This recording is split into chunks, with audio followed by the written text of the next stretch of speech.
Yes. Good morning, good night, good afternoon, good day. Anyway, my people, bless upon yourself. Respect, respect. Thank you for joining. Wherever you are, let me welcome you to this another episode of the Saudichress show, my people. And please just remember tonight we're looking at the EPL 2024-25 EPL season. A preview of that. But nothing is wrong, people. I take all the other discussion that you want among the football, track and field, cricket. Just talk about cricket, but I was thinking this let me down again. But anyway, people, right here again for another episode. Tonight we should have two special guests. One of them is no stranger to you, but not sure if we will have both men, gentlemen tonight. But the fact is, we want to look closely at the EPL. So many things going on in the EPL, people. And I know that many of you are EPL fans, whether you're Arsenal, Man City, Liverpool, Aston Villa, Chelsea, Tottenham, Man United, all of the other teams, people. Whether it will be Ipswich, I want to say blessings and welcome. Share reviews. Who do you think will win the Premier League? But guess what? You don't have to jump the gun right now because we want to do a prediction for this weekend's game. Yes, and so Monday night, I will return to look at those predictions to see who got them right or who get them wrong. What say you? So this is where we're gonna look at, and I hope you're hearing me loud and clear from my vantage point. Everything seems to be all right. Best of yourself, ranking man. Like up the street, hey ranking, I like to not to show you know. Where you go out, bro? Yes, people. So again, as me say, yeah man, hit the like button as soon as you come in. All right. So one like we got so far. Need a few more. Let's start the show. And the people, we now stop talking about football. There's a lot of talks around the JFF and Leon Bailey. No, sir. This saga of the JFF and Leon Bailey seems it won't end anytime soon. Why is this so? But let me put it this way, people. If it is that we're gonna go forward, when, at what stage of our football and what stage of this campaign, World Cup campaign I'm into, we're gonna really put the differences aside and go to the planning table, if you want to call it that, the negotiation table, because it's like a negotiation going on. There has to be a negotiation because if you have parties are unable to meet at a common goal, you have to negotiate. All right. And I'm sure that any of these two parties as good. They are not. I don't think they are good in negotiation. I think they have poor negotiation skills. And I'm not disrespecting people when I say that they are not showing us that any party at all that they are willing to reach somewhere. Too many hard and fasting. And let me tell you, people, I'm not take my side. I'm not one of those who are gonna take a side. I'm just gonna talk my view on everything. Yes. But as we say, EPL should brunch our team. And of course, where do we look at? Everybody by this should have known that I'm a Liverpool fan, yes? Not wearing my red tonight, but that's how it is. But Liverpool fan, my views on Liverpool, I really want Paul to come on before we start chatting today. But I am so um let me see if I can find the right adjective, people. I am so disappointed, yes, in the Liverpool setup. And that's the Liverpool setup we're talking about the owners and the managers. Today, I've never checked since midday. But up to last night and early this morning, Liverpool is the only team in the Premier League, the only one team of the 20 who have not made one signing. No, that show me that there's a real madness going on. Something is wrong. Liverpool over the past year seems to lost their bearing in terms of negotiation, in terms of winning these cases. And I use them as cases because it seems like a court them go forget these players. Even though people, two of those players that were going through those two number six players, if you want to call him that, or the defensive midfield players. I was happy Liverpool never get them because I don't think they're worth that $100,000. No, sir. None of those players don't worth 100,000. Let me say 100,000. Lord, my forgiveness. I tell you, but $100 million. How could you keep? And it's with Chelsea the soup both of them. What have they done for Chelsea? I'm just saying. So I was happy. I don't see it make sense spending $100 million on one of those players. No, sir. We are spending money upon a player like that based on the whole aspect of his value or worth. And we can win the league, or we can really challenge for the league. Maybe it would have helped Liverpool last year, no, don't get me wrong. Yes, but that money never worth it to me. And I think Endo, did a good job. It's just that Klopp, as is usual,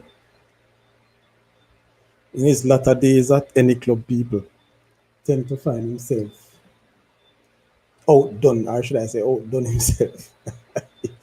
If it's RR, big up yourself, boss. Big up football principal from RR. Bless up my. This is what RR want us to talk about. The EPL. RR, this is your show tonight, boss. If you could just give us 3 minutes RR in studio, we would love that. 3 minutes, may I beg you. May I say the link right now? If RR could just give the Saudichress fans 3 minutes in the studio, this would have gone far away. Yes, I am. Yeah, man. May I say, see the link there, bro? Give me 3 minutes, man. Before Paul and the ball reach here. You request this to RR, so I hear it show. Yeah, man. So people, I'm just talking about Liverpool because I'm gonna get to other clubs. But Liverpool people, the only club in EPL who have not made a signing for this year. Am I to understand people, our fans, we use fans, that Liverpool don't even care about what they have?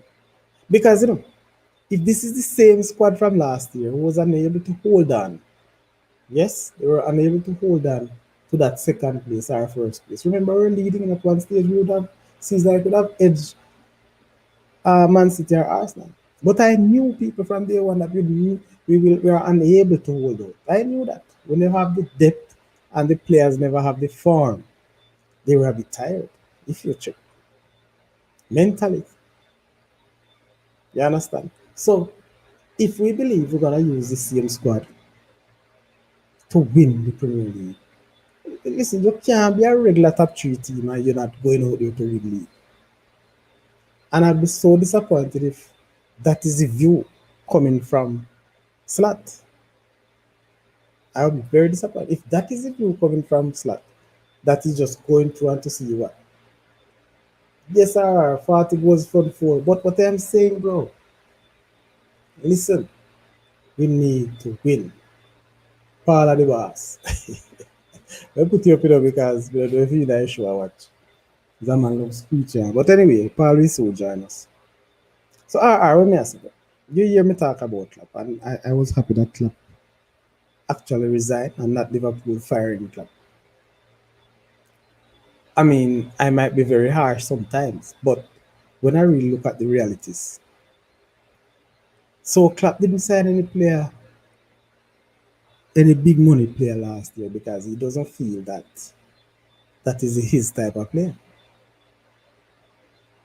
And even though we never get those, I don't think Klopp wanted them. That's why they go through. And I've seen one going on. Well, me sees that we have to go back to the negotiation table. But if that is the case, people, our fans, when is it that Liverpool gonna get serious? Tell me when. Oh my God. Because the first match we have, yeah, the first match we have is Saturday morning. It's a midday game, and we have not seen any signs. Have we signed any player? None at all. So the question I'm gonna ask Mr. R and the Liverpool faith, and not just the Liverpool, you know, some people, not just the Liverpool faithful, but all the fans. Where do you see Liverpool ending up with the same squad? We have the kids. You think that's circus where I go? The kids that stop gap, they're brilliant kids, no doubt. Some of them probably have more heart than some of the senior players. They have nothing to lose when they go there to play. Nothing at all they don't have to lose. And that's why they play like that. But if you think that the kids could have brought us through, where are we now? Where did we end up? So, are the kids thing, trust me, trust me, trust me. And yes, we need a number six. If if Coach Slat is good enough as how we perceive him to be, what we learned of him, he should be able to improve people like Darren Nunes. Yeah, he should be able to improve Darren Nunes because we want to bet with me this year. Nunes gonna score 20 goals.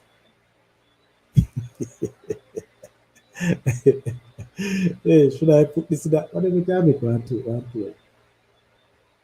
Darren Nunes, people.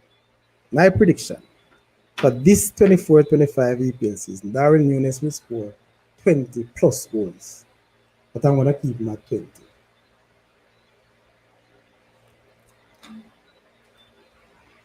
Yes, the slot seems more tactical coach though. Yeah, but his history would have shown that he developed a lot of players. Young players, I mean inexperienced players. Or maybe we should give him some more time before we start pressuring. But I don't think we have any time for honeymoon, people. When you look at the business that many of these clubs have done so far, yeah, transfer business. I'm not joking. Chelsea, well, I'm gonna find something I show you.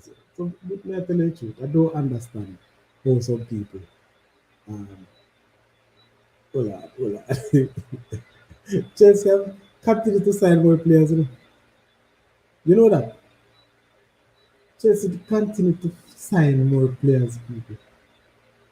And let me say, I wonder if I hear something. I saw Chelsea. When they put out a video on Chelsea. They look at Chelsea with all the players that they have. Hmm? I find match I look for it and I want to see it. No, I don't think I should look right here. Well, I think I have it wrong. Well, let me see if we can find me a laugh. No, even Chelsea, who have a lot of players, continue to sign more players. People. So why is it that Liverpool and we say that we're not losing, we have money, So we just sell one Carvana for 27. Yeah? We just sell it, I don't know.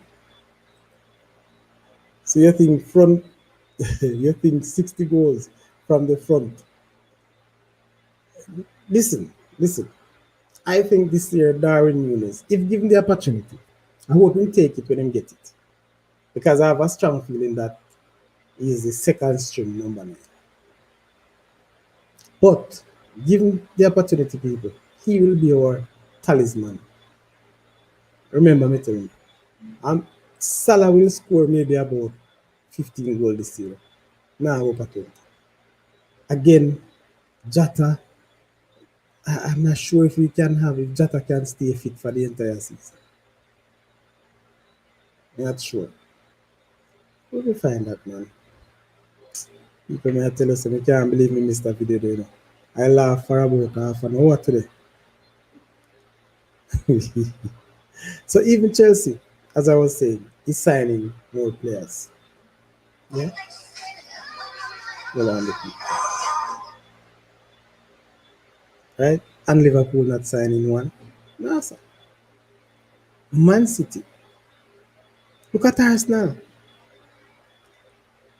Arsenal have the best defense in the league last year and show signs of remaining that way. And they are signing defenders. So they are strengthening. They are going on all fronts, people. So all the four competitions, they started out with, they are looking to win them. And that's how you win competition. Strong. Yeah. So, this is what the thing is. And so the one player who I believe that most people that love for Liverpool to sign. The man, not the debate. Yeah. He refused. Because when name Zubimendi, if that's how it is pronounced, Zubimendi, that defensive midfielder that we believe we don't have, I bought into it. I bought into it because I started to watch some videos, some clippings of this guy, and he looked the part. He looks the part. Yes. So I expected them to sign. I can't hold on for me to you, man. To now come for the show, man. Not when Chelsea are behave so. But we can't find the thing star. Can't find the video. Yeah, man. Gunners man then. Yeah, all right. No, Bongo Man United. Bongo Man United. Why the man them in hiding? I don't know no boss. But me realize the man will come and show later. I'm going to tweet with them tonight. Who you start? Diaz, Nunes and Salah? Oh boy. Who do I start? All right. Let me see if I can give you this.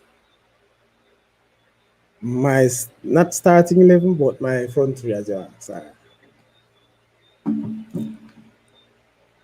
As it is now, people, I would start Jota come um, Saturday morning.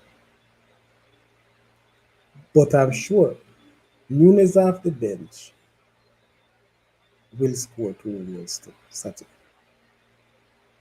And why I call Jota, Jota looked to me more informed or more of a trusted player for the first game. But if Nunes come on, people, I think he will come off the bench and score two goals. Because and if that is done, I don't see why Nunes worse if Jota don't score. Nunes will be the number one striker going forward. All right, that's just my view. I just have a feeling that I'm going to come better this year, and it may be wishful thinking, but that's the thought that I have. Yes, that's the thought that I have. So don't mind if you see the bars jump up. All right. So I will go with Nunes in the center, Salah outright, and of course Diaz on the left. All right, that's it. Hey, who do we have here? Good evening.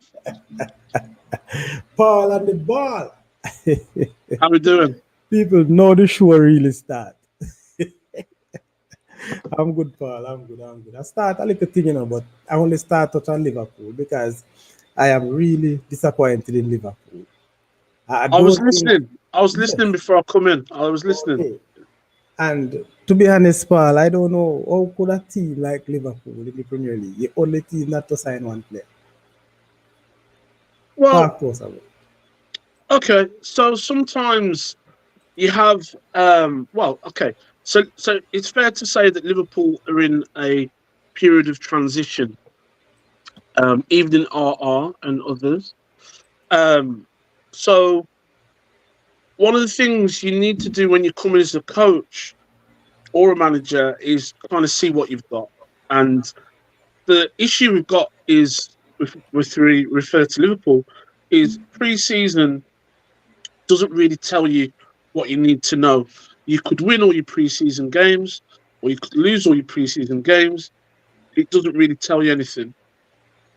In truth, until about 5 to 10 games into the season, you won't really know where you are in terms of what your squad has and hasn't. But let's remember that the nucleus of this squad in the last 3 to 4 seasons has been there or thereabouts in terms of going for a quadruple 2 seasons before. Even though it wasn't our greatest season last season, we still picked up silverware in the Carabao Cup. Like a teacup. The man, you man, them say a teacup. Well, I shouldn't be disrespectful, but yeah, I mean, over here, there's different names for it. And back in the day, I think it was about 70s. It was the Milk Club at one point. Whole heap of different things, or sponsors. It's been called, but Carabao is the most recent. But so we still won something, because winning is winning. But at the same time, this has been in a period where, let's say, the elephant in the room is a team that, if you compare what happened to Nottingham Forest and Everton, for a little bit of incorrect accounting, let's say that, and the sanctions that were placed on them in terms of points deductions, albeit some of those were repealed and turned over. But you have to wonder whether, especially when you consider there's a couple of seasons where Liverpool were within points of overturning Man City.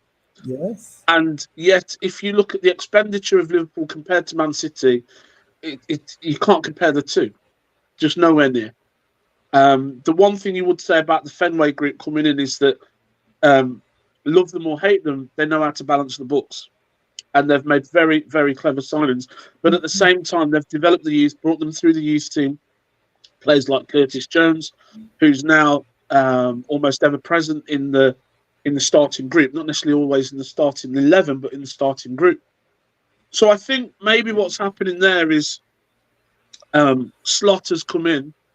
It is Slot, isn't it? I get confused at times. Slot has slotted in. He's going to get that a lot.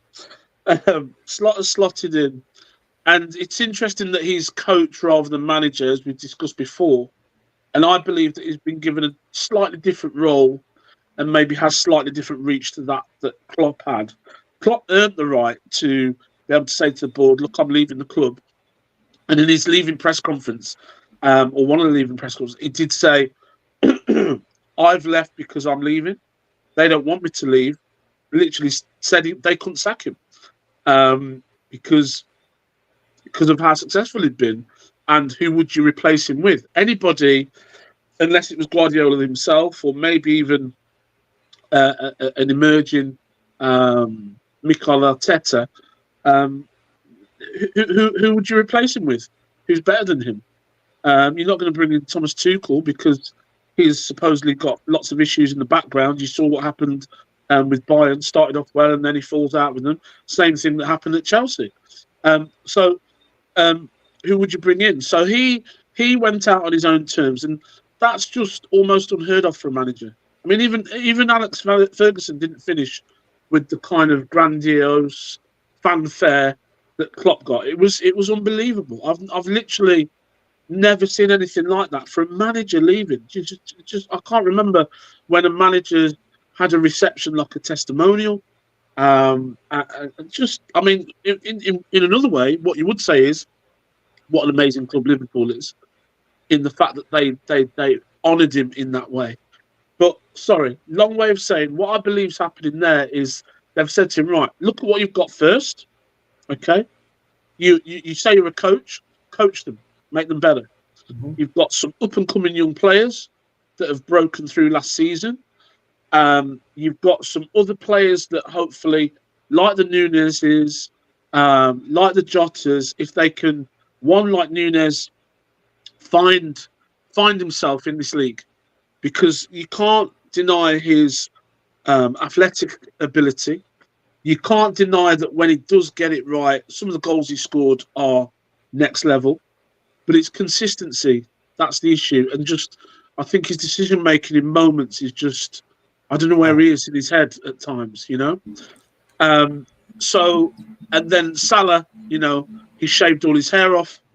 I just hope, like Samson, he doesn't lose his magic as a result, you know. But it looks good on him. He looks ready. He looks trim. He looks ready. And let's remember, we've got what was at one time one of the most exciting young players in Harvey Elliott, and he's a little bit special. So you look at it and you think, okay, you've still got Alisson in there. He's not left, as far as I know. Backup Kelleher. You've got Van Dijk in there.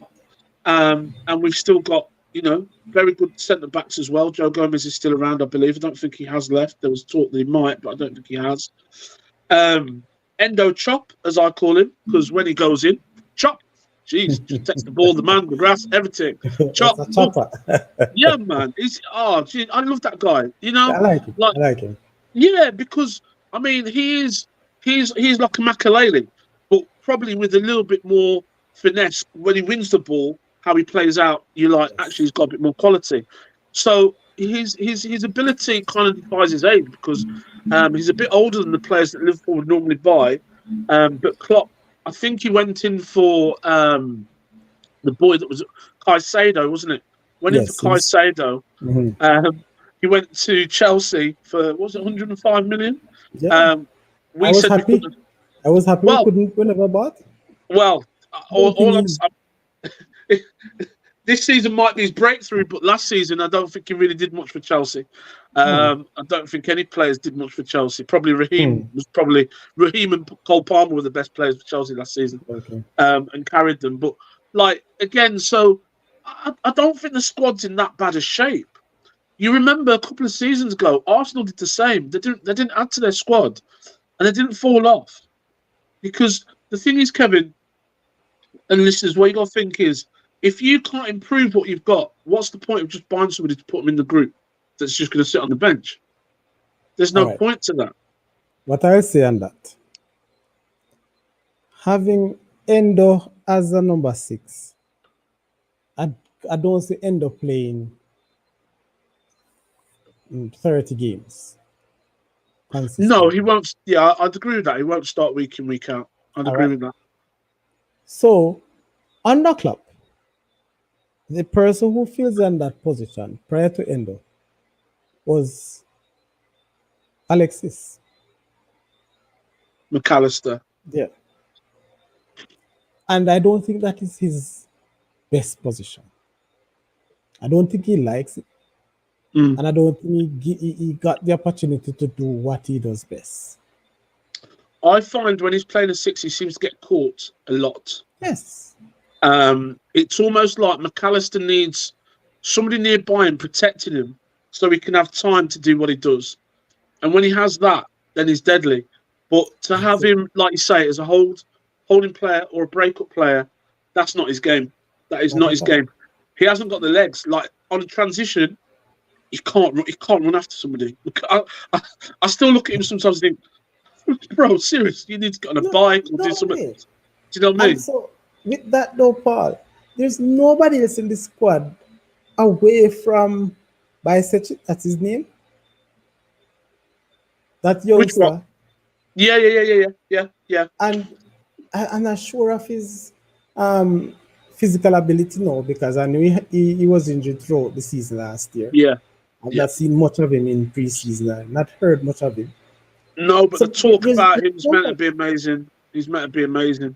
That kid. But there's nobody else.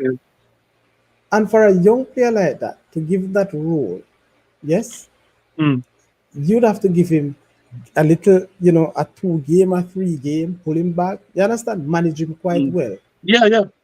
And that maybe not the right thing, because maybe at the time when you're pulling, he was just picking up. Yes? Are growing, so to speak. So, if you really want to win a championship, in those crucial positions, you must have 2 very good players in your squad, at least. Well, Kevin, that's where I'll pause you, because I don't think that's the club's ambition this season. I think privately, the club's ambition isn't to win the league, which sounds crazy. I know, because surely you enter a league with even if you're Burnley with the intention to try and win the league, that's your intention. You may not get there, Okay. but that's I think this season's like a consolidation season, and then they will see where they are. I really do. So what do you think the ambition is? Well, I think we might be becoming a little bit Arsenal, where it's can we get in the top four? So I Can think we have that a good? Yeah, serious. it is like Arsenal swap. There's a switch because I see last year Michael Arteta decided to play the anthem, Anfield's anthem at his training. So he's given Liverpool what Arsenal does best to settle for top four for a number of Uh-huh. years and Yeah. take over the whole thing. Now, saying that to say, I can't see through that. And if you want to make money as a club, yes, you Yeah. need to be right up there. You need to be winning so you can gain. If you just want to make that little, 100 million from the just being, make it to the Champions League, how far will that go? Well, here's where I slightly disagree with that because if you look at the financial books of Manchester United, Mm, and they, let's be honest, in the last 10 years have probably had their worst spell in the last 30 or 40 years. Manchester United economically is still one of the biggest football clubs in the world. yes. So, and what have they won in that time? Very little, a couple of cups. So it's not all. I mean, again, another club, Tottenham Hotspur.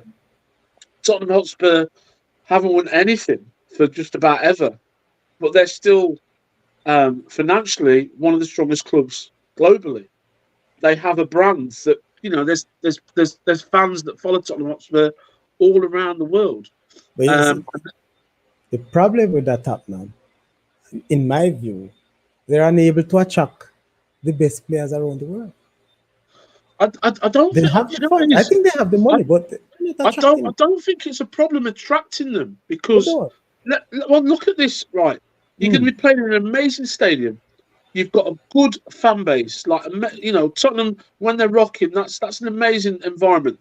They've mm. got a great training ground, okay, and probably one of the most astute chairmen in Daniel Levy. Tough negotiator. I mean, if you look what he did to Kane, yeah, man, shake your hand. Yeah, you can go. No, you're staying for another season. You know, he's tough, but look, he's done right by Tottenham because you look at the legacy he's left. If he was to leave the club, him and Joe Lewis, unbelievable. So, it's not that. I mean, I go back to when Mourinho was there, and he was interviewed, and he spoke about because remember, if you remember it, that they showed an interview with him speaking to Dele Alli. Um, Now, at the time, it not come out that he was suffering with almost like PTSD from abuse he'd had at a younger age. But that was what had put his football career on in a stalled kind of position, really.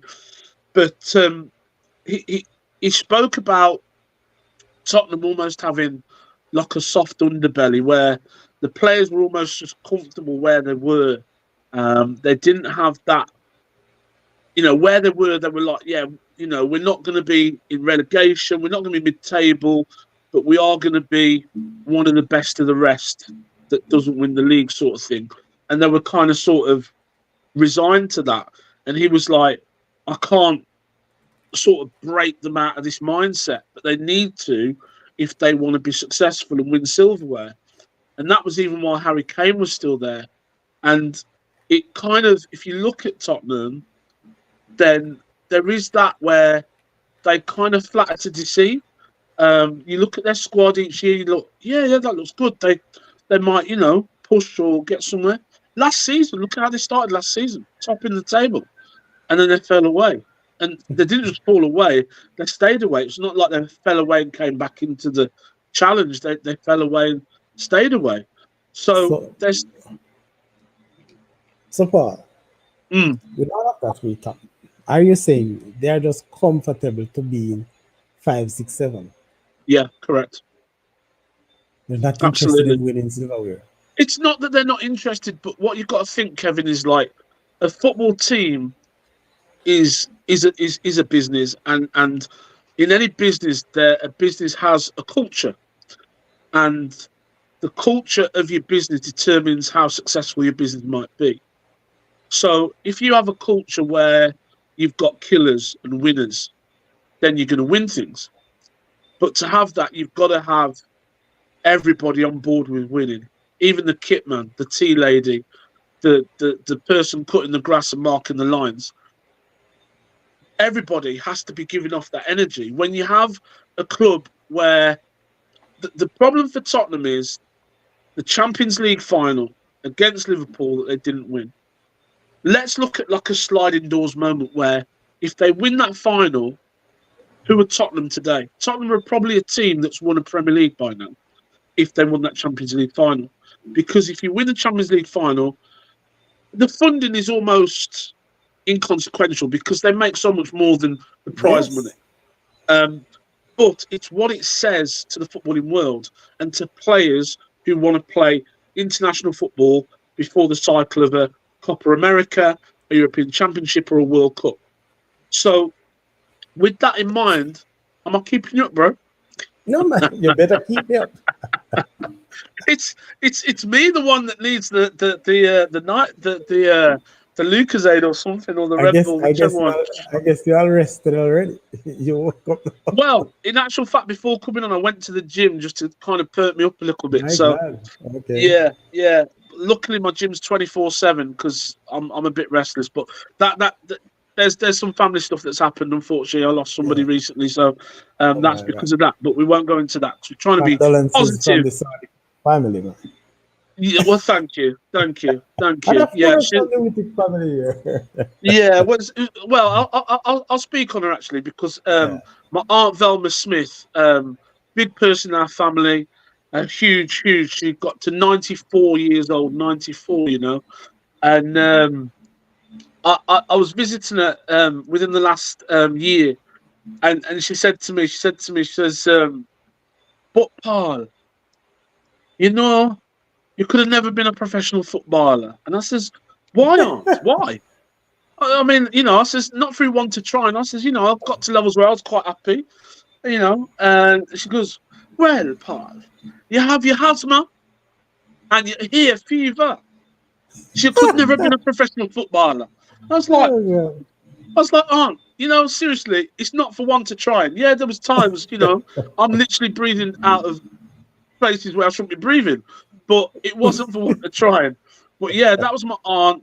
Right up until the Yes. end, sharp as a blade, That's and good. so yeah, she's a massive person in my life. Yeah, man. So live their When life, my yeah. father died, she kind of stepped in and took the reins, and she was the person who brought me to Jamaica when I was 2 years old, actually, to see family. So yeah, she's a big person. So dealing with that, I've had to take a little bit of time off work because just it's been a lot. But to be fair, talking to you and talking to the listeners and the watchers is helping me. I know the tools that help me, gym being one of them, Yes. Yes. um, Yes. and just trying to keep my mindset going forward. And But that's yeah, that's very yeah. good. So, So yeah, with all of that, Paul, we're looking at that and we're really looking and hitting on Liverpool, really. But the fact is, I am, while I understand, Slack may be saying, well, based on what he have seen over the preseason, what he have in mm, training, he's not rushing anything as it relates to a sign. I still believe that they will pull off something before the transfer window is closed. But what I'm saying is that it's a mind game too. And I think this present Liverpool squad has a long way to go. And they will challenge. I think they will challenge for the title. well, the I, thing I, I is, really believe they will challenge. I don't know But if you've seen the rumours about Gahey. It's tied between Newcastle and Liverpool, supposedly, in hunt for him. He played centre back for England in the Euros. I think he's currently at Crystal Palace. And I mean, you talk about Van Dijk being a Rolls Royce. This boy was like smooth as silk. To get those two at centre back, then, you know, um, really, really, really special player. Um, I would love to think he'd come to Liverpool. I would like to think that he would see Liverpool as a bigger club than Newcastle. No offense to Newcastle fans, because they're a big club too. But if he was to come to us, that'd be huge. That'd be massive, absolutely massive. Because what it also does is, if Van Dijk does transition away from Liverpool in a season or two, there's somebody in place to kind of take his mantle. But then at the same Because time, sorry to cut you, but saying that to say Van Dijk will be going next season. well, this is what I'm saying. It's every indication. Well, not every indication, but I just get that feeling that what you got to think is with Klopp, he was so massive to the club, and not just the club, to the players, and not just the players, to the fans as well. He kind of, I don't know, like WD-40, just got into everywhere and everything. So when he left, it was a massive thing, and you saw the reaction of the players towards the end of the season. Now, some people might argue letting it out early to say he was going. If you actually look at the performance of Liverpool after that, Liverpool kind of dropped off, not deliberately, but it's just the way it was. It's just one of those things that maybe subconsciously the players were like, "Oh, he's going. Don't have to try as hard," even though part of them wanted to win stuff for him. But the results actually showed that there was a drop off. But I think his hand was forced. My understanding is like there was elements of the media that knew or were threatening to break that story, so he got in front of it. But it did have an impact. But he was such a big figure and brought so much success. Okay, didn't win everything every season, but again, if you look at, like in tennis, you've got the Nadal, Federer, Djokovic era, where each of them is kind of cancelling out the other from being dominant. It was a little bit like, it's been a bit like that with Man City, where you think about getting to 90 plus points and still not win the Premier League. That's unheard of. It's unheard of, except for in recent years. So Liverpool have taken the fight to Manchester City, but again, without labouring the point, I wonder if there might be an asterisk next to some of those league championships in the future when these 115 charges are finally decided on. But I'd imagine the lawyers will deal with so much of it that they'll get away scot-free. Maybe One thing I'm saying, they're gonna charge him. They will pay, but they won't give up those championships. Oh, well, the thing is, I mean, would you really want to win it that way? Would you really want to be awarded a title by default? But what it would mean is... No, it doesn't really matter. I mean, the whole point is now on Man City losing it, not so much for Arsenal or Liverpool to win it. That's it. That's how I see it. But Paul, I don't want to bother the viewers much more, because it's like it's only three of us here on Liverpool, and it is you, myself, and Ara. So I'm so sorry, people. But before I go, talking about transfer, what about contract situations in Liverpool? In short, we're gonna say long on this. Salah contract is running out. Van Dijk is running out. Trent is running out. How could you have a player like Trent and doesn't offer him a contract before it reaches 1 year? What's going on? Why they wouldn't offer him one? Yeah, what's happening? Well, again, what we don't see as the lay people, if you like, is there's often contract negotiations going on. And the biggest issue within contract negotiations is what they call personal terms. And personal terms is a massive phrase in itself because it's such a wide umbrella. Personal terms could be where the player lives, or that the club pays for their kid to go to a certain school or private school, or whatever it is. It's personal terms. But also what you've got in the mix now is footballers are limited companies or PLCs in their own right. Each footballer has image rights and they're marketable. They have sponsorship deals, and it's working all those details out. If you notice, like, for example, when Paul Pogba came to Manchester United, I'm sure it was the same season they switched back to Adidas as their kit sponsor. and Yes. Paul Pogba was sponsored by Adidas. Hmm. Now I don't know if the two things were linked, but it was an interesting coincidence that that Yes. happened. Very Do you see good what I mean? point. So these are the details that you know the average fan doesn't see or doesn't appreciate is happening in the background. For example, closed season, you had I forget his name, chap from Aston Villa, and his partner who plays for Aston Villa women. They both transferred to Juventus, and the only reason the deal went through is because Juventus women and Juventus men signed those two respectively. So the Okay. man and the woman both transferred. So you can imagine dealing with the personal terms of that. So complex. Yeah, you can't sign me unless you sign my wife. Okay. We're moving into a completely new world now because there is going to be that where players, partners aren't just the wags as they call them. That some of them are going to be actual professional footballers themselves. Yeah. And if that team that wants them has a women's team, a professional women's team, and in that case, it might be the case where we see more of these dual transfers. So yeah, personal terms does mean that sometimes the agents or the advisors of the player says, look, we need to wait because again, what you've got to think is take Mo Salah for example. What's he approaching now? 29, 30, 31, something like that. 30, 31. 31. So if he keeps himself really fit and wants to, he could do a Ronaldo and keep going until he's 40. He's like got a small frame. He's not really had too many serious injuries. And he keeps himself in very, very good nick. But normally at 30, that would usually be your last contract as a pro footballer, where that's the one that's going to take you till your retirement from the game.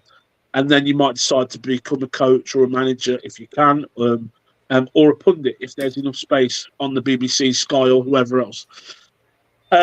So those contracts at that age are then harder to negotiate from another point of view. That the fact is, the player is actually a depreciating asset because they're not at their peak.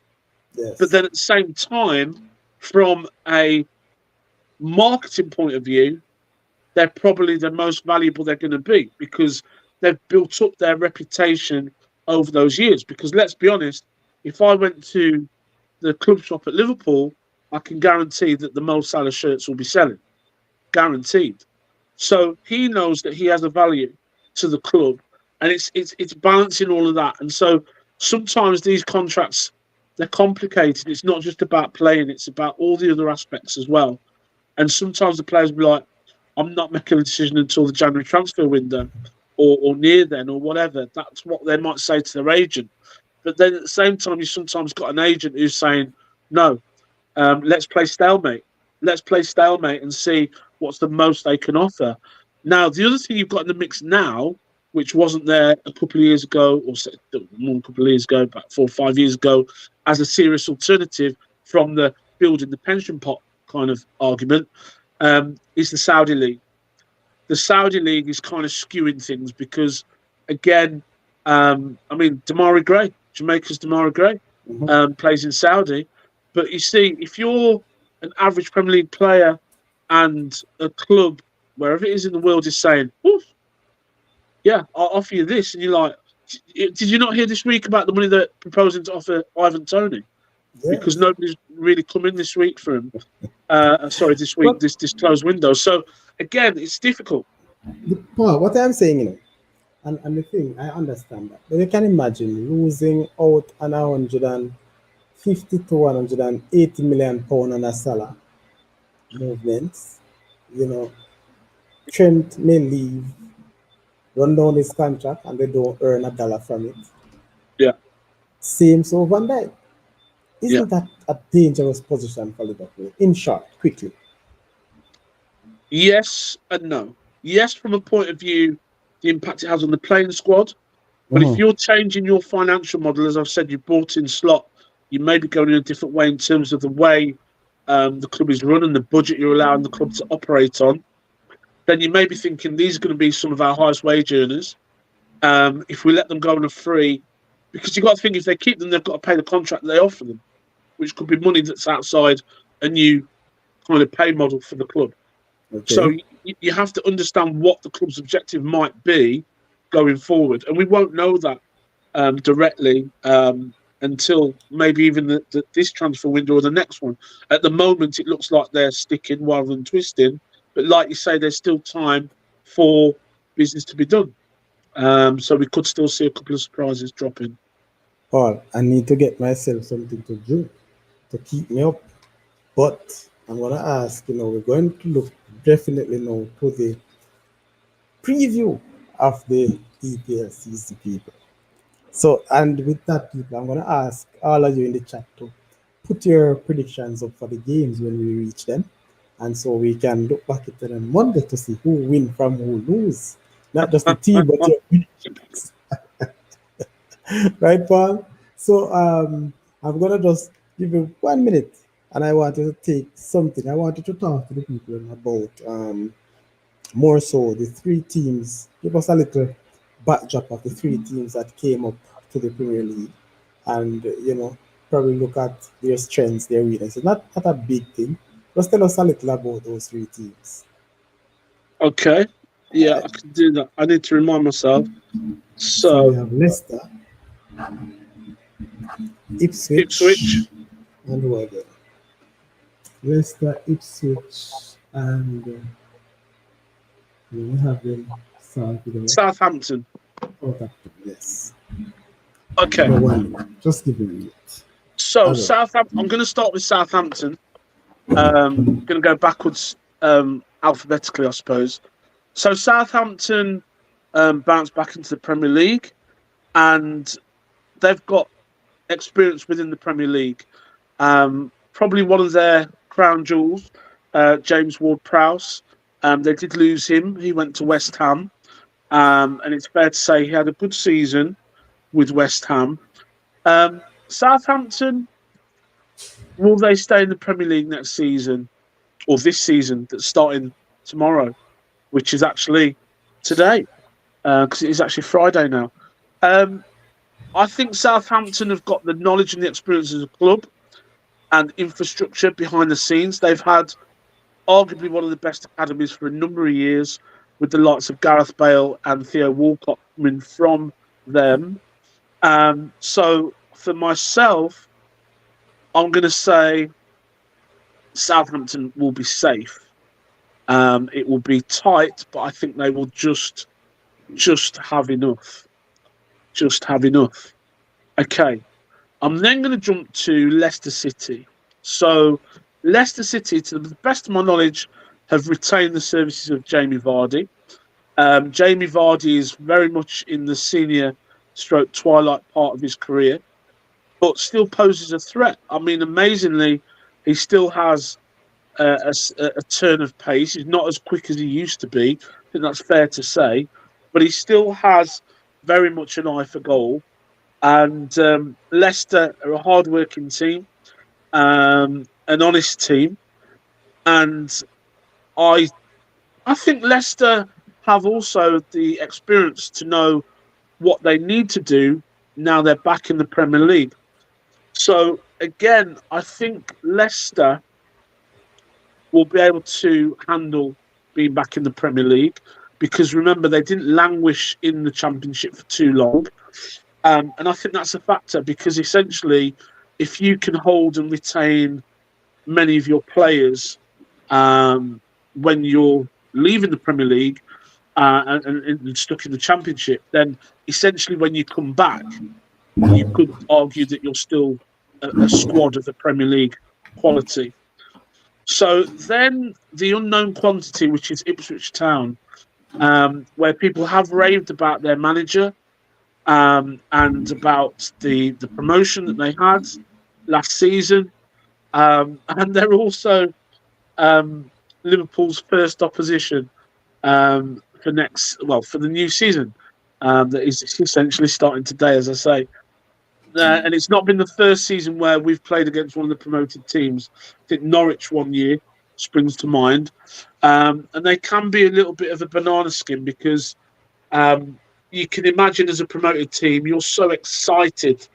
You're playing Premier League football and you're going to the Man Cities and the Arsenals and the Liverpools in this world.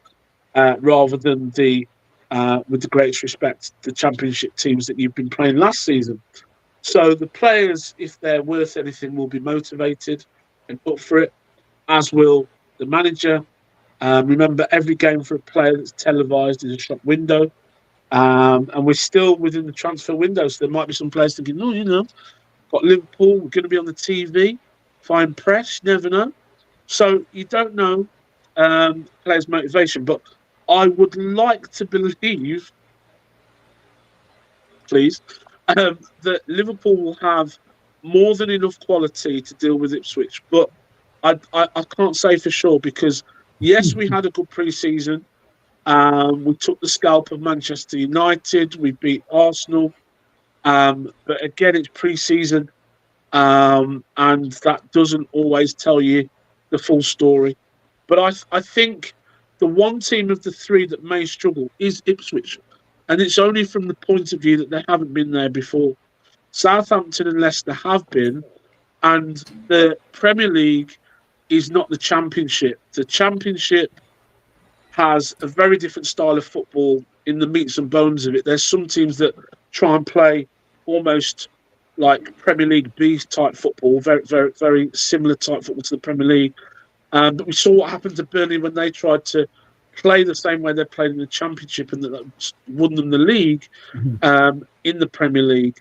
It just didn't work, and they looked out of their depth, even though maybe if they'd been a little bit more defensive and a bit more compact, they may have got more success. So I think Ipswich will be the team that I think they'll get some surprising results. They'll get a couple of results, a bit like Luton did. But I think overall, I think they will struggle. I think their overall quality, they will struggle, unless between now and then they get on board with some journeyman players who have played in the Premier League. You can't account for quality and experience. And you can have all the youthful energy, but sometimes, like Endo Chop, you need that age. You need that in a team. I mean, the young team that I was working with up until just a few days ago, where there was an issue in a game, and I've decided to step away from that team because what's happening in the midweek, I can't commit to coaching them because of other work commitments. And so, in a nutshell, I'm not coaching them. On a weekend when I'm with the team, I'm giving them bits of information. They weren't taking it on board. So I had a chat with the manager and I said, look, I can't see the point of me being here. So one of the issues we had, what I'm going to say is, we didn't have the balance of experience. We had a lot of young lads with a lot of enthusiasm, a lot of positive energy, but you needed that bit of experience on the pitch. Off the pitch, there was a good setup. On the pitch, that you need that a bit of experience, that composure, that nous, that football intelligence at times, which makes a difference in a game. Ipswich for me might be the team that struggle. Southampton have been there before. As of Leicester, I would expect them to find a way. To stay in the league. And let's remember, you've only got to get to position 16th to stay in, or 17th. So if you can do that, then you're good, and then you can build the next season. All right. So, as what media is saying, get a chance to see Omar Hutchins tomorrow, or one Jamaican play. There you go. There you go. So, but you see, that brings us quite round nicely because, again, when we talk about Coach McLaren and some of the recruitment he's going to be doing, like, say, your Northern Islands and your Republic of Islands, who do search through the players in the Championship and even League One, I think that's where Jamaica will need to be looking. Because the Championship is so competitive now. The players in that league aren't far off in terms of the physical attributes. Sometimes, yes, they're not as skillful, but that's not as important. Again, go back to the Euros recently, players in teams that were just organised and fit. They didn't have to be Luka Modric or, really skillful. They were just organised, and they caused teams with a lot of expectation problems. So again, I think that's something to look forward to on that aspect. And again, without going off track from the Premier League, I think that's where he'll be looking, as well as some of those heritage players in the Premier League that aren't getting into their respective national teams. Okay. All right. But it's time. I'm gonna use the next half an hour Paul, to cut through these 10 games. Yeah, The first one of people tomorrow night, the first match, Man United versus Fulham. Prediction. result: Yes, Man your United win. prediction. Man Give United me win. give me a score line. You want a score as well? Yeah, Woo, jeez, no pressure then. yes, man. I would go 2-1 Man United. 2-1 Man United, Paul. Yeah. I said Man U will win 3-1. Okay. So, like me, you're thinking that they'll concede something, but Yes, they they'll will have concede. enough. Yeah, yeah, yeah, All right, yeah. what you say? Media, what's your prediction? So until they give us their prediction, we're moving on, people, and I take it. Midday game tomorrow, Paul. On Saturday, rather. Yeah, yeah. Half 12 kickoff. Ipswich. Yes. Yeah. Oh, man, media say Man U win Fulham 2.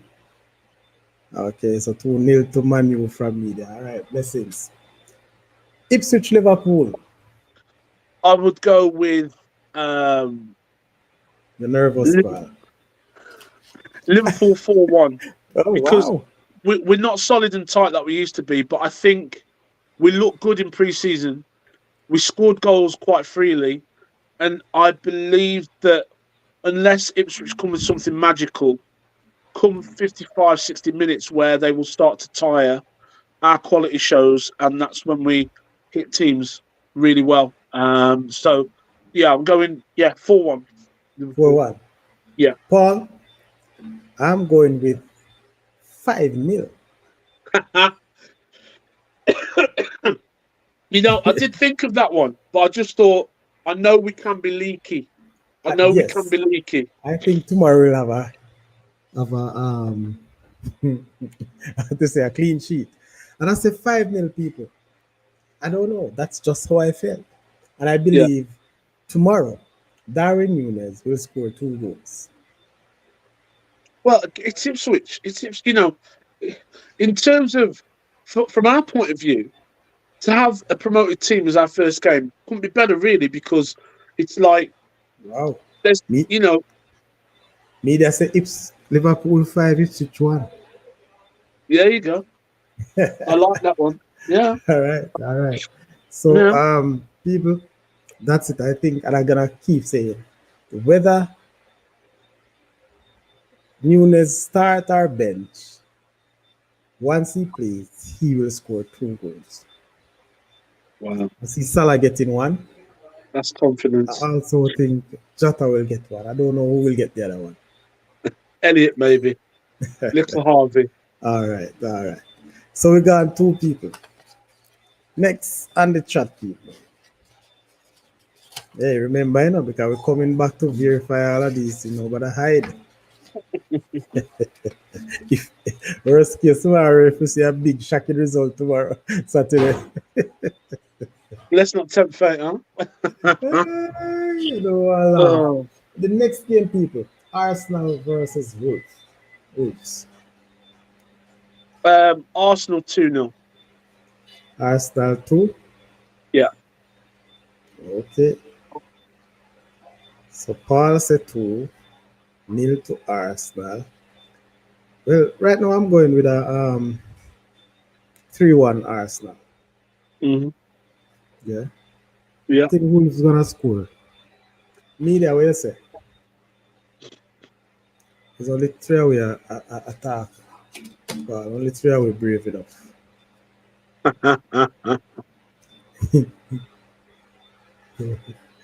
Hey. And the Costs next nothing to have an match, opinion. yeah, man. Our friend, Arsenal 2-1. All right, Arsenal 2-1. So 2 of us say Arsenal will concede. All right, next one, Everton Brighton. Ooh, 2-2. Oh my God. Yeah, All says 2-2. yeah. I'm going to have Everton winning this game by 1 goal to nil. Okay. Hmm. Everton at home. Everton at Yes, Goodison. Everton at home. They are difficult there, but I think 2-2. I Okay. think Brighton can concede. Everton can concede. I don't know that they'll have enough quality that they'll be so fundamentally different to last season and the season before, where they're kind of fighting around the bottom rather than pushing towards the top. Oh, okay. So Brighton 1, Everton 2. So me that's a 2-1 to Everton. All right. Next one we have is Newcastle Southampton. Newcastle 3-0. Man, it's a Newcastle on the ball. So quick. Newcastle are at home, and if Newcastle have got their team fit, Mm. um, I mean, there's goals in that Newcastle team just all over the place. You know, Oh, Callum Wilson. You've got the boy from South America. His name escapes me. The left-footed boy. Even the left back, the big tall left back, whose name escapes me as well, mm-hmm. comes in with them every so often. No, they've got goals all over the place, Kevin, and they're at home. And Okay, so St James's Park, jeez, when that place is on fire, oof, you know, I've seen them winning 2-1. I give Almiron. That's Newcastle what I was 2-1. thinking. Almiron. Wow, 4-0 media said. So media Yeah, saying there's 4-0. goals. Yeah, Newcastle, they make goals. They do. Okay. Mm. Yeah, man. It's a very good team, but I think first game tomorrow they won't come out banging. This is my team. All right, so next we have Forest Bournemouth. 2-1 Bournemouth. 2-1 Bournemouth. Bournemouth. Yeah. Oh. Bournemouth are a decent team. If you look, their coach came in last season, and at Mm-hmm. first it looked like they were going to just be relegation fodder. And then he got them, or they started to play the style of play he wanted them to play, and Bournemouth started to look quite a decent team. Mm-hmm. And if I remember rightly, you'd almost say it was a coming of age season for Dominic Solanke, ex Liverpool. Yes. Um, he had a really positive season. So, yeah, I think they'll have too much. Bournemouth, yeah. Somehow I think this will be the first goalless draw. I said nil all, but media Okay. say 1-1. So media, you have a ranking is saying that Forest 2-1. Oh Mm. Lord. All right, Forest 2 to ranking. All right. Not bad, not bad. That's in nil all. So let's see. I'm the only one not giving a goal, expecting a goal from this match. People, one of the big game tomorrow, people. I think this is the biggest game tomorrow. Yeah. West Ham versus Little Jamaica. What, Aston Villa? Yes. Ooh. What a way to Well, put it, people. it's a difficult one because obviously you've got Mikel Antonio for West Ham, Mm-hmm. Jamaica's own. Yes. Um, and I should actually give Fulham a shout out, shouldn't I? Because of Deco Dover Reed, Mm-hmm. um, the man who's made Cairo fashionable in the Premier League again, along with others. Um, yeah, that's a good one, because again, you've got West Ham who've recently signed Wan-Bissaka from Manchester United. I mean, that in itself is controversial. £15 million for him, My bargain, God. bargain, It's too bargain. cheap. Way too cheap. But Oh my God. then that tells me either there's, I don't know, an underlying issue or long-term injury underneath that he's not fully fit, or I don't know, but it just seems too low for a player to come. Normally, if you step away from your Manchester United's, Arsenal's, Tottenham's, Liverpool's, Mhm. there's almost like a baseline figure that your value doesn't drop below because you've been at that club. You, True. you think of the average transfer market now, transfer market fee to sign a player, 15 million is that's like somebody going championship. How much? And they paid more than that for him. Surely did. Yeah, I don't know the figure, but there's no way they got Wan-Bissaka from Crystal Palace for 15 million pound. Not possible. Not All right. possible. So what's your take, Max? Yeah. Okay. See how I deflected for a while there. Um, I'm gonna go with Aston Villa. Yeah, Aston Villa. I'm gonna go 3-1 Villa. All right. So Yeah, I I have think. I have West Ham to win 2-1. Uh, Villa gonna suffer tomorrow. okay. They will miss some chances, but West Ham at home, yes, always start good. But I think it's an even game for tomorrow. So I go with a 2-1 to West Ham. Home advantage you're going with Both median rankings said 2-2. 2-2. Okay. Yeah. All right. So people, where are we now? So that was the biggest game in my view. Brentford Crystal Palace. Brentford Crystal Palace. Okay. I would say these two are going to cancel each other out. Um, so just going back a step because it links to Yes. Crystal Palace. Wan-Bissaka's fee was 50 million Mm-hmm. 5 years ago. So to go for 15, I think that's cheap. That's really really It cheap. was 15 minutes ago. He was bought for 5 seasons ago, 50 million pounds from Crystal 50. Palace. 50, 50.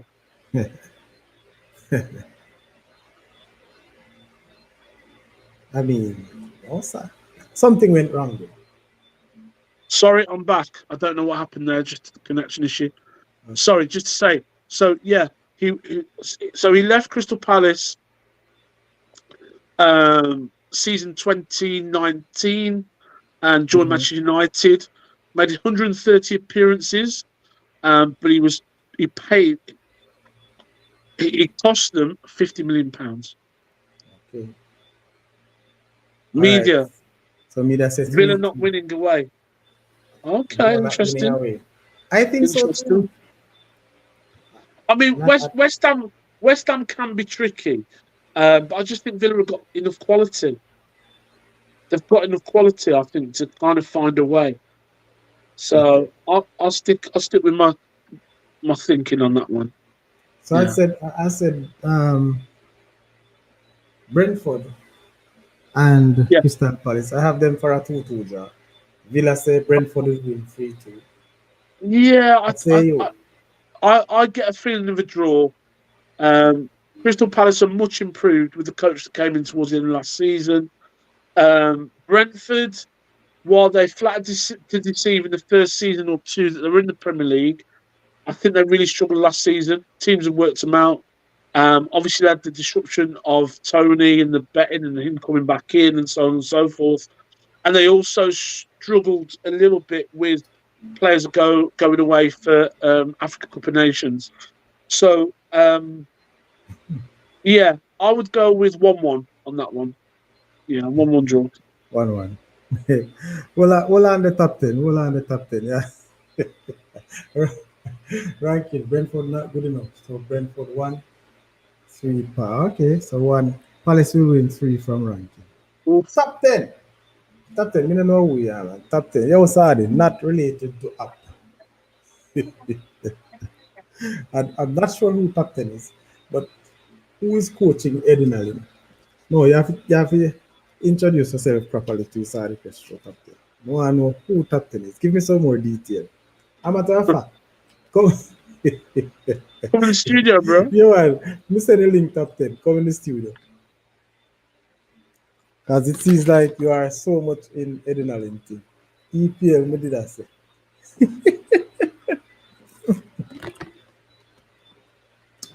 Top 10, EPL, me did I say. No, sir, me don't understand what you say.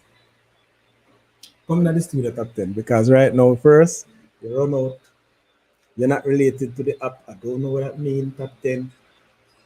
I know you're trying to ask me who coaching adrenaline. No, sir. I will tell you about it in a little while. You have to give me some former adrenaline student. I suspect that. But who? You know, I'm a former student, but man, who you ask? I don't know the top 10 name. I'm going to tell you who coaching, you know. If you know you, I still need to know. All right, so jump in. Go for my adrenaline student. You call. I thought to put out time. Come on the studio. You know, I get it tonight. All right. This game, and those, this game, what did I say to you now? That's some of the Saturday and we're into Sunday as well. So the next game, people, Sunday, a big game. It may be big in terms of quote unquote main teams. But what Mm. we have seen in recent years, a sort of roller coaster ride for both teams when they play. Chelsea versus Man City at the bridge. Ooh, well, we know that whenever Cole Palmer's playing Man City, it's not that he has a point to prove, but Mm, it's quite sure we can say that he'll be up for that game. And a Cole Palmer that's up for that game is a dangerous player.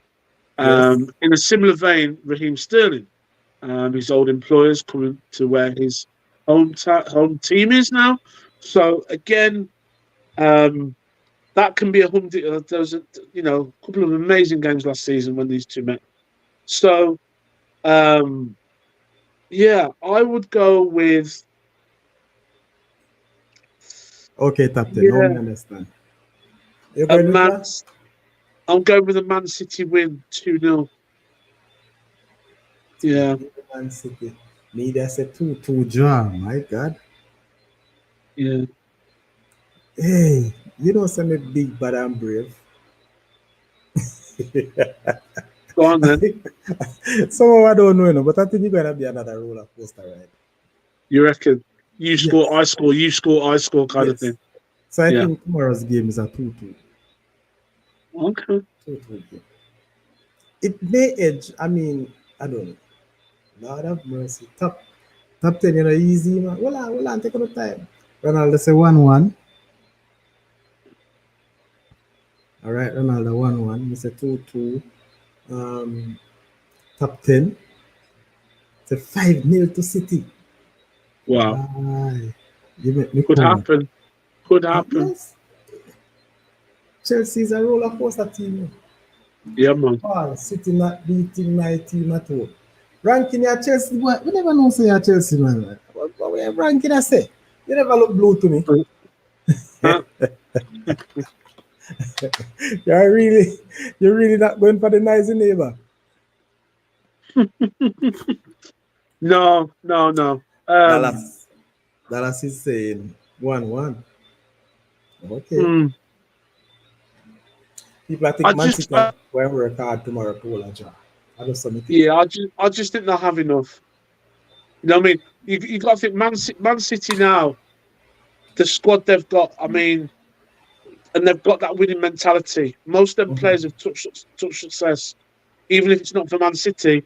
So they've gotten success in other teams before coming to City, so they're winners. They, Pep's not going to accept anything less than a solid start to the league, and I agree. especially there is history between them and Chelsea. So yeah, I'm thinking Chelsea will have enough. Yeah, Yeah, man. I think Chelsea gonna come hot tomorrow. yeah, You know, it's one of the thing. You know, I always like to play a very good team first up, get rid of the big teams quick. You know, early in the competition, and I think Chelsea uh, always give Man City a good fight, yes. regardless of the result. Well, I think it's one of those games where you get some players in the elite game where they can only get motivated against the better teams, and you Mhm. and you see that in their performance. They'll concede or they'll make errors, which against the bigger team they just don't do. And you're like, well, why can't you do that week in week out?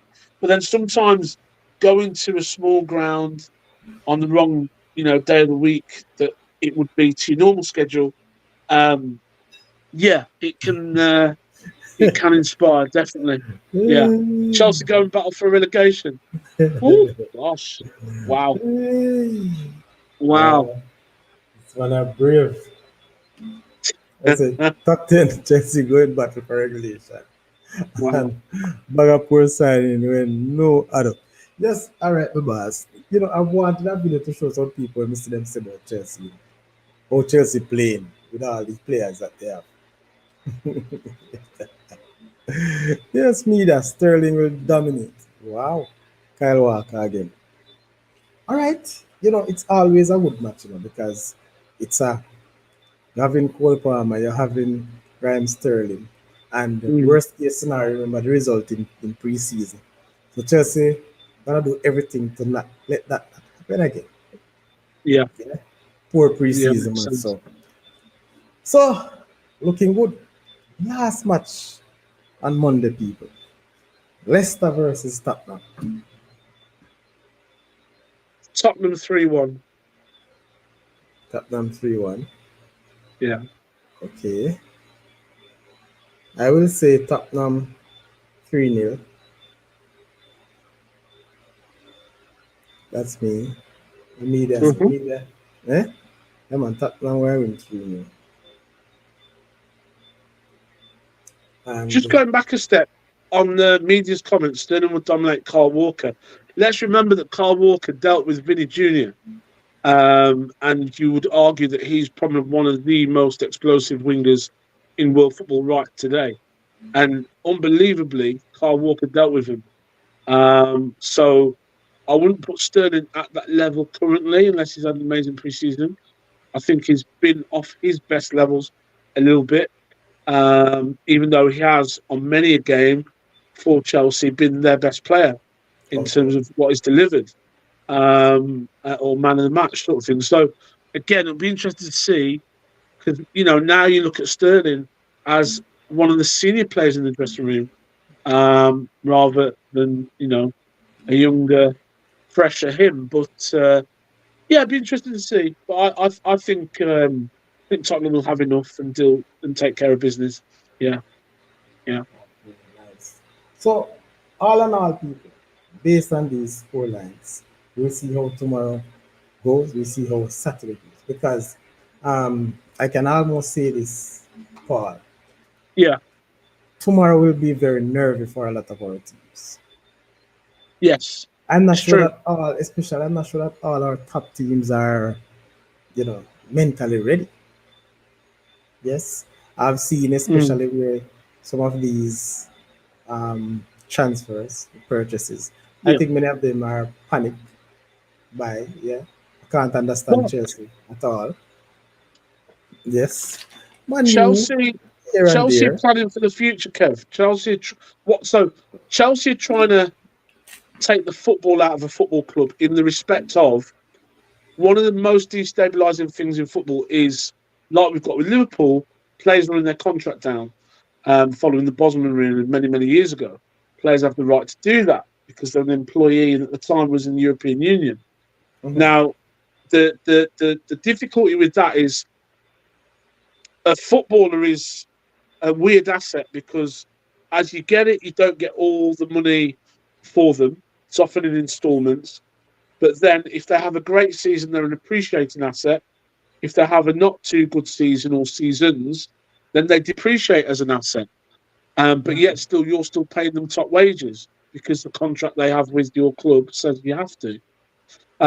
So it's a difficult one in that respect. But um, top 10 isn't Carl Walker injured? I'm not sure, but he's probably been busy over the summer dealing with his two families. But yeah, It's two it's families. What do you mean by that? yeah. You didn't hear about Carl Walker? No, Oh man. Okay. So it I'm not came out Saudichress is in not so fast. no, that's okay. So it came out in the media that he's got a family and some picnics, and it turns out that he had a whole nother family with some picnics, um, unbeknownst to his wife, and it all came out in the press. And Oh my to be god. fair, to be fair, the man handled it well, and yeah, it didn't seem to affect his game at all. Once it all broke, but yeah, I mean, I think with one of his exes is currently going through some court proceedings, or there's some sort of So he um, has court proceedings with X, yeah. and those that is separate and apart from the other two families. No, no, no. It's that ex. It's that ex Okay, that okay, he has a picnic with. Yeah. So I think what the court had ruled was how much she's expecting from him due to the fact that she has a child with him was deemed unreasonable. I can't remember the exact figures, but yeah. So I can remember reading the article and thinking, "You are good to have kept your head on the game," and he did towards the end of the season, even though that was all going on in the background, and even playing for England, he didn't let it affect him as well. So it would have been very easy to do that. Yeah. okay. Well, I've heard about the court thing, but I never realized it was, that the way you put it, so it's polygon. Well, I suppose I suppose the listeners are getting too used to the fact that Paul has no tact, none at all. He's just like Marmite. You take me as you find me. You like me or you hate me. I say what I see. No I never filters. mean to cause offence. Never mean to cause offence, but I do. It just does come out sometimes. Yeah, yeah. Top 10. Based on Man City's information, there's no news of Kyle Walker being injured. I hear you say that it's coming from fantasy. Okay, fine, but Mm, I'm not sure of that injury. All right. yeah. They're probably doubtful because a lot of things are going on. A whole lot Mm. of things. I think he got injured in a Brazil friendly. I'm not sure if it is after. No, no, no, no, no. Oh, well, it must be before the Euro. Well, I think it's fair to say whether he was or wasn't injured. I think there was a number of England players, including like Jude Bellingham, who looked very leggy in the Yes. Euros, and it would leave you to believe that some of them were carrying, even if it was just wear and tear from a long season for them. But it certainly looked like a couple of players were carrying injuries. And I mean, I saw an interview with Jermaine Defoe from a few days ago, and the inference in that conversation was that Harry Kane had had a back injury Mhm. or some surgery on it recently to the tournament starting, and as a result of that, that's why he was just off in terms of his performance levels. But yeah, that is what it is. So, Paul, Mm, EPL 2024-25 is upon us. I yeah. mean, I see you're not so confident about your team, but do you have a surprise team this year? Surprise package. I think somehow Villa surprised me going in the top three. Do you have any Mm. surprise package this year? I think this season, because I said this to um, a good friend of mine based in the UK who supports Chelsea, and I said, don't worry about the season just gone. Um, but this was actually with a view that Pochettino was staying with the team, but he's gone. But in any case, I think it's already been seen in some matches, in some flashes, that um, the Jacksons and the Modric's, not Modric, sorry, the Jacksons and the Mudricks of this world are starting to get it. They're starting to understand how to play in the Premier League and how to get success towards the end of the season. So I think a surprise, not necessarily challenging for the title, but I think definitely pushing the top six along this time um, will be Chelsea. I think they could be the surprise package of the Premier League because if those players get it and get to understanding how to play and get success in the Premier League. As individuals, a lot of them have got great natural attributes, but Mhm. what happened last season showed that they weren't yet a team.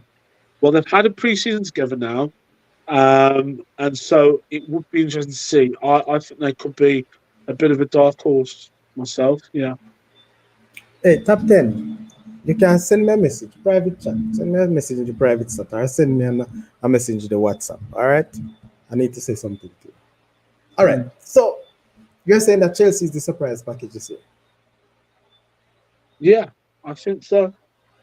I Okay. think they'll surprise a lot because I think a lot of pundits and so on and so forth kind of look at Chelsea and think they're a bit of a laughing stock. All these players on long contracts. But actually, when you look at it, it actually makes business sense to do it that way because then you're smoothing out the cycle of every 2 years or every 3 years, you've got this massive financial outlay with players. Whereas what Chelsea are trying to do is defootball that situation by long contracts, which would then say our squad is going to stay stable, sorry, through that period. Yes. And that, as a business model, makes your outgoings more predictable. Mhm. So I think that that's what they're doing, or that's what the plan has been there. Yeah, yeah. Okay. Okay. Fine. All right. So, all right. Send me the WhatsApp. Let's my WhatsApp number running below. Just send it to me. All right. So, Hmm. Paul, Yeah. you want to give us your top four finally? Top four. Going to break my heart to say this, but I think Man City will still have too much for everybody. So I would go Man City, Arsenal, I hate to say it, Liverpool, and ooh, the last one's hard. The last one's hard, but I think well, the interesting thing for Villa as well now is that they'll have Tuesday and Saturday football. Mm-hmm. How will their squad cope with that?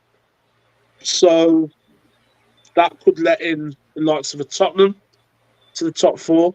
Um, don't really know who else is pushing to kind of break away with the top three and four do points wise by the end of the season. So um, I'm just going to leave it there as Tottenham would be fourth. So Man City, Arsenal, Liverpool, Tottenham.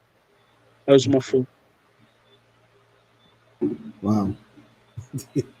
Tottenham. So where's the surprise team? Hey, one top 10, top four, you man. Oh, what? Arsenal, Man City, Tottenham, West Ham. Yes. Man, you must be drinking Ray. You must be drinking some Ray. What? No, You, man. you probably need to drink so.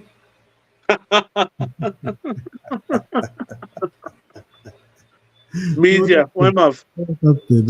City, Liverpool, Arsenal, and Man U. Okay, that's a nice little combo. Okay, yeah, that Ah, could work too. Hmm. I really think Manu will edge Villa for the top four. I don't think Villa will do so well this year. I don't know. I think Villa is just a one season team. Yeah. I think they No, will fall. Trust me, don't be surprised if you see Villa way down in 6-7 this year. well, they may well be simply because they're struggling with the schedule for the European football. But Mm. they might not have the strength and depth of some of the other teams that would be able to fight on a league and a European front. But Villa are a good team. They maybe last season had a little bit of a wet underbelly where they were conceding goals they shouldn't have. But they're a good team. They're a good team. You look at some of the players they've got. Emi Martinez, World Cup winning goalkeeper. Ollie Watkins, Yeah. Leon Bailey. That's just to name three. John McGinn, awesome in the midfield. Awesome, It's a you know. whole lot of work for them going into the Champions League. Oh, it's a big season. It's a big season for them because Yeah. as a club, the club's not had to deal with Europe for how many years? So, all the logistics that go on behind the scenes. Yeah, it's a big one. It's a big Yeah. one for them. So I think they will, find it difficult to get back to the top four. That's not my view. With my top four Mm. people, wishful thinking. Hmm. Well, sorry, check me back. Me when me prove you wrong. No man, listen. And I'm saying that, I'm just saying that because you never put in my team in the top four, so we just feel like it's a thing. But I really believe that this year, you know, City, I don't think City will take it this year. Honestly speaking, Okay. City will have to be very good this year. I mean, perfect. They can't wait until the very last few games to gain stride. Mm. Because based on how I see a lot of teams this year, there will be more teams taking points off the top team. I tell you, I'm not seeing Arsenal gonna be this runaway or this perfect team this year, but I'm giving Arsenal the edge. Yes, and I think City and Liverpool will be second, third, respectively. Man U coming fourth Yeah. as well. That's where I'm seeing it. Yeah, Well, you Arsenal raise a gonna. really good point in the fact that the only way to stop Man City doesn't actually matter if you beat Man City yourself, home and away. It's about the other teams in the league maybe getting a draw when they only thought they were going to lose, Mhm. maybe getting you know, to as I say, it's the only way to stop Man City is not by stopping Man City as an individual team. It's by the collective Premier League taking points off them, which Mm. stops them from getting where they get. Because when they get in that groove, they just blast the league away and go on like 20, 30 game unbeaten runs. Um, the only way for other teams to have a look in is for them to take significant points throughout the season off them, off Man City. That's the only way other teams have a look in. All right. Remember, Captain, send me the text so I can answer that question for you. I don't think I want to answer it right now in the chat. So Mm. send me a text, all right? We'll respond to it.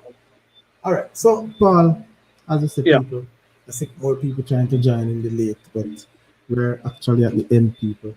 Whole other thing, very early morning run for me tomorrow. And as you come in, yeah. you realize I came in late. I'm a bit tired. So, yeah. And I'm But fighting it. I'm fighting I to stay can see awake that myself. too.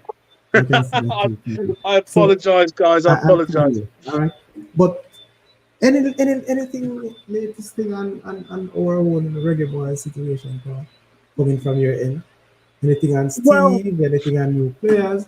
There's still a saga going on with Liam Bailey and the JFF.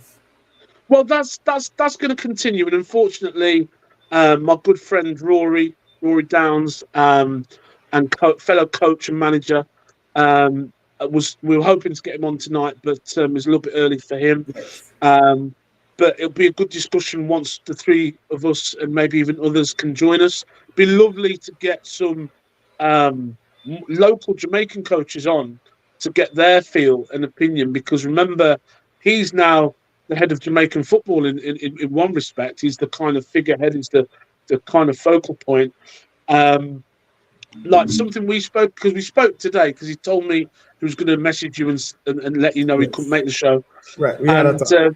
yeah, and we had a talk too, and something we said was, um, it's kind of like a couple of things.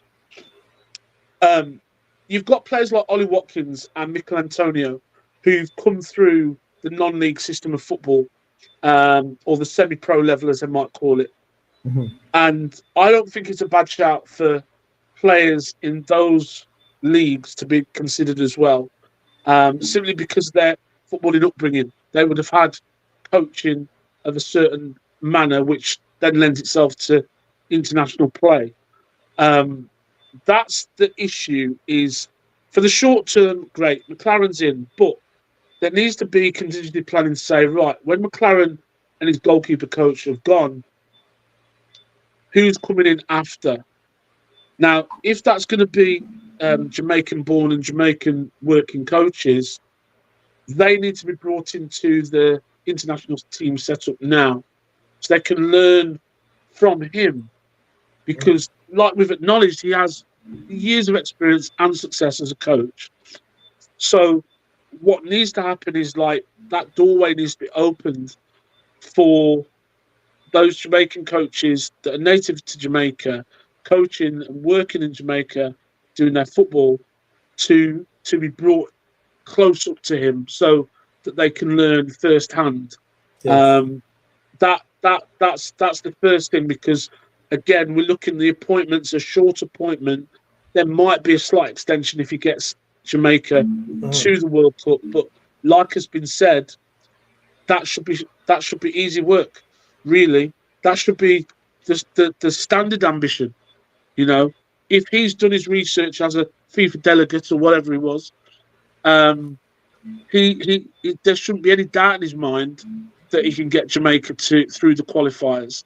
Um, Over here, um, I mean, again, like in Derbyshire, a senior playing vets group, which has got the majority of Caribbean players, and they're just indifferent.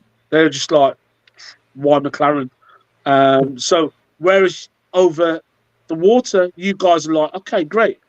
To us, what you've got to remember is over here, we've seen McLaren for years. So it's for Jamaica, it's great.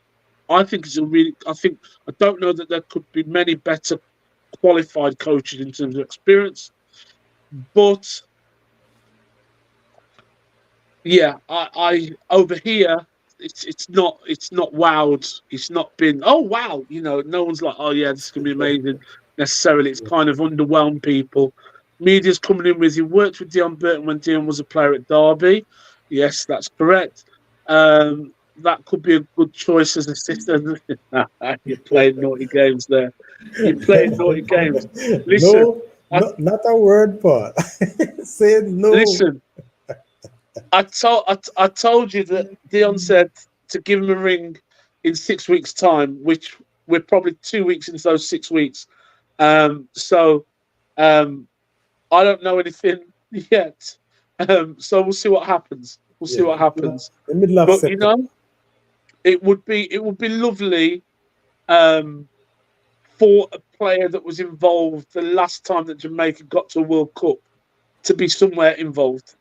I mean, it makes sense to me, but let's see where the truth is, of what might happen next. Yeah, I yeah. don't think any of these past players and young coaches will take up an assistant job now. That's Well, my thought. And I have my reserve, but we'll get to that at a later date. yeah, yeah, yeah. We'll save that for another show. As I say, hopefully, my partner in pain, Rory, can be on with us too. Yeah. Yes, we will definitely work with him. So, people, this is where I have to say it's a beautiful night, a hour and 45 minutes. I never have that plan at all, but this is how the start of the show actually operate. I want to say thank you for your thumbs up. Thank you for the likes and for the show. Top 10, bless up yourself. Edwin man, I say, all right, blessings. All right, people. So, top 10, media, RR. Yeah, man. Everybody, I want to bless up every single one who was on the show. And for those who couldn't join us, ranking, Dallas, big up yourself right through. And we'll see where we go from here. All right. So the next time, people, definitely have some more information. Or I will tell you. And Paul, I have some more information on the JFF. The next time you see me, we're going straight into that. There's a lot of talk about Leon Bailey. There's a lot of talk about the JFF. There's a lot of talk about Steve McLaren. I have some real hard hitting information, people. All right. So I just never Can't get the wait. confirmation early for the show tonight, but I'm sure tomorrow I'm going to put everything together and I'll get back to you. All right, people? Thank you. So have yourself a good night. And Paul, bless up yourself again. Big up. Good night. Good night.